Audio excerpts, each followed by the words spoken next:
Hello viewers, നമുക്കിന്ന് നല്ലൊരു മുട്ടക്കറി എങ്ങനെയാണ് ഉണ്ടാക്കുന്നത് നോക്കാം. അത് ബാച്ചിലേഴ്സിനൊക്കെ ഉണ്ടാക്കാൻ പറ്റിയ നല്ല ഒരു മുട്ടക്കറിയാണ് കേട്ടോ. പെട്ടെന്ന് ഉണ്ടാക്കാൻ പറ്റും, ഇതിൽ അരയ്ക്കാനൊന്നുമില്ല. അപ്പോൾ നമുക്കത് എങ്ങനെയാണ് ഉണ്ടാക്കുന്നത് നോക്കാം. അതിന് വേണ്ടിയിട്ട് ഞാൻ 3 മുട്ട പുഴുങ്ങിയെടുത്തിട്ടുണ്ട്.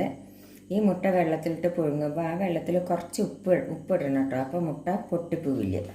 അതൊരു നല്ലൊരു ടിപ്പാണത്. പിന്നെ അതിന് വേണ്ടിയിട്ട് ഞാൻ 3 മുട്ട എടുത്തിട്ടുണ്ട്. പിന്നെ ഒരു വലിയ തക്കാളി എടുത്തിട്ടുണ്ട്. പിന്നെ 2 പച്ചമുളക് ചെറുതായി നുറുക്കിയെടുത്തിട്ടുണ്ട്. പിന്നെ സവാള ഒരു 2 വലിയ സവാള എടുത്തിട്ടുണ്ട്. പിന്നെ മുളക് പൊടി ഇതിന് 1 സ്പൂൺ എടുത്തിട്ടുണ്ട്. പിന്നെ മല്ലിപ്പൊടി ഇതിന് വലിയൊരു സ്പൂൺ എടുത്തിട്ടുണ്ട്. പിന്നെ മഞ്ഞൾപ്പൊടി ഒരു 1/4 സ്പൂൺ, ഉപ്പ് ആവശ്യത്തിന്. പിന്നെ 2 വെളുത്തുള്ളിയും ചെറിയൊരു കഷ്ണം ഇഞ്ചിയും കൂടി ചതച്ചെടുത്തത്. പിന്നെ ഗരം മസാലപ്പൊടി ഒരു 1/2 ടീസ്പൂണ്. പിന്നെ കരിവേപ്പിൻ്റെ ഇലയ്ക്ക് വേറെ മല്ലിയില ഉണ്ടെങ്കിൽ ഒന്നും കൂടി നല്ലതാണ്. പിന്നെ പെരുംജീരകം ഒരു ലേശം എടുത്തിട്ടുണ്ട്. പിന്നെ 2 മണി കുരുമുളക്. പിന്നെ കരയാമ്പൂവ് ഒരു 3 എണ്ണം എടുത്തിട്ടുണ്ട്. പിന്നെ പട്ട ഒരു 2 ചെറിയ കഷ്ണം എടുത്തിട്ടുണ്ട്. ഇത്ര സാധനമാണ് ഇതിന് ഉണ്ടാക്കാനായിട്ട് വേണ്ടത്. അപ്പോൾ ഇനി നമുക്കത് എങ്ങനെയാണെന്ന് ഉണ്ടാക്കണമെന്ന് നോക്കിയാലോ. അപ്പോൾ ഒരു ചീഞ്ചട്ടി എടുപ്പിച്ച് അതിലേക്ക് സൺഫ്ലവർ ഓയിലാണ് ഞാൻ ഉണ്ടാക്കുന്നത്. കുറച്ച് എണ്ണ ഒഴിച്ച് കൊടുക്കാം. എണ്ണ ഒഴിച്ച് കൊടുത്തിട്ട് അതിലേക്ക് നമുക്ക് ഈ മുട്ട കണ്ടില്ലേ, ഒന്ന് പൊട്ടാതിരിക്കാൻ ഇങ്ങനെ കുത്തിയെടുക്കാം.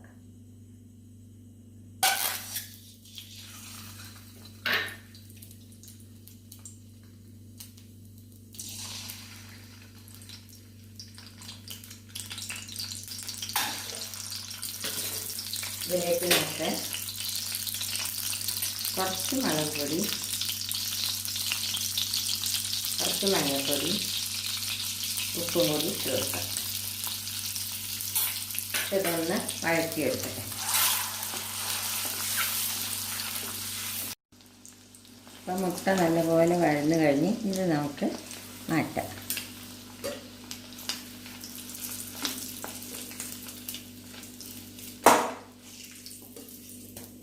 ഇതിലേക്ക് നമുക്ക് ഈ പെരുംജീരകവും 2 മണി കുരുമുളകും പട്ടയും കരാമ്പൂവും കൂടി ഇട്ട് കൊടുക്കാം. ഈ പച്ചമുളകും ഇട്ട് കൊടുക്കാം.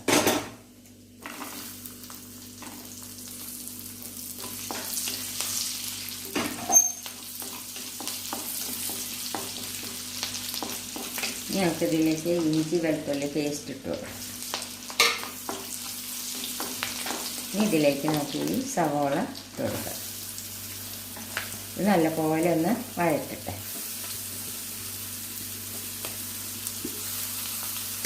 നല്ലപോലെ വഴന്ന് കിട്ടാനായിട്ട് നമുക്ക് കുറച്ച് ഉപ്പിട്ട് കൊടുക്കാം.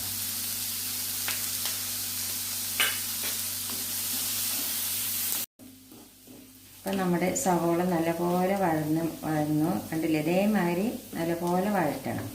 ഇനി നമുക്കിതിലേക്ക് പൊടികൾ ഇട്ട് കൊടുക്കാം. മല്ലിപ്പൊടി, മുളക് പൊടി, മഞ്ഞൾപ്പൊടി.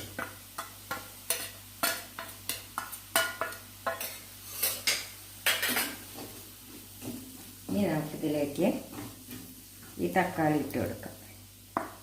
ഈ തക്കാളി നല്ലപോലെ ഒന്ന് വഴറ്റിയെടുക്കട്ടെ.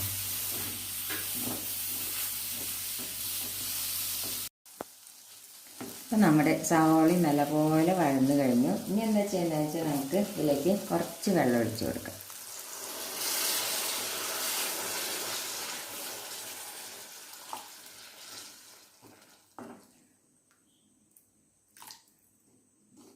ഇനി ഇതൊന്ന് തിളക്കട്ടെ. അപ്പം നല്ലപോലെ തിളച്ച് കഴിഞ്ഞ് ഇനി ഇതിലേക്ക് നമുക്ക് മുട്ട ഇട്ട് കൊടുക്കാം.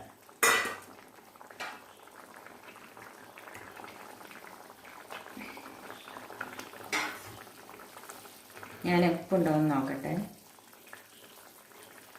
ഉപ്പ് കുറവാണ്, നമുക്ക് കുറച്ച് ഉപ്പ് ഇട്ട് കൊടുക്കാം.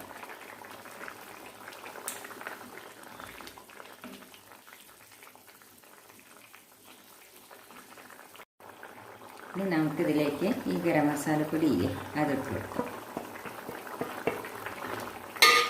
രണ്ട് കരിവേപ്പിൻ്റെ ഇല ഇട്ട് കൊടുക്കാം. മല്ലിയില ഉണ്ടെങ്കിൽ മല്ലിയില ഇട്ട് കൊടുക്കാം. അപ്പോൾ നമ്മുടെ മുട്ടക്കറി റെഡിയായി. ഇനി നമുക്ക് ഗ്യാസ് ഓഫ് ചെയ്യാം. അപ്പോൾ നമ്മുടെ ഈ സ്വാദിഷ്ടമായ മുട്ടക്കറി എല്ലാവരും ഒന്ന് ട്രൈ ചെയ്ത് നോക്കുമല്ലോ. ഇത് ചപ്പാത്തിയുടെ കൂടെ, ഇഡ്ഡലിയുടെ കൂടെ, ദോശയുടെ കൂടെ എല്ലാം കഴിക്കാൻ നല്ല ടേസ്റ്റാണ്. എല്ലാവരും ട്രൈ ചെയ്ത് നോക്കണം. ഇഷ്ടപ്പെടുകയാണെങ്കിൽ ലൈക്ക് ചെയ്യാനും ഷെയർ ചെയ്യാനും, സബ്സ്ക്രൈബ് ചെയ്യാത്തവർ സബ്സ്ക്രൈബ് ചെയ്യാനും, സബ്സ്ക്രൈബ് ബട്ടൻ്റെ അടുത്തുള്ള ബെല്ലൈക്കൺ ക്ലിക്ക് ചെയ്യാനും മറക്കരുത്. അപ്പോഴാണ് ഞാനിടുന്ന വീഡിയോസ് എല്ലാം നിങ്ങൾക്ക് അപ്പോഴേക്കപ്പോൾ കാണാൻ പറ്റുള്ളൂ. അപ്പോൾ എല്ലാവരും ഒന്ന് ട്രൈ ചെയ്ത് നോക്കണം. താങ്ക്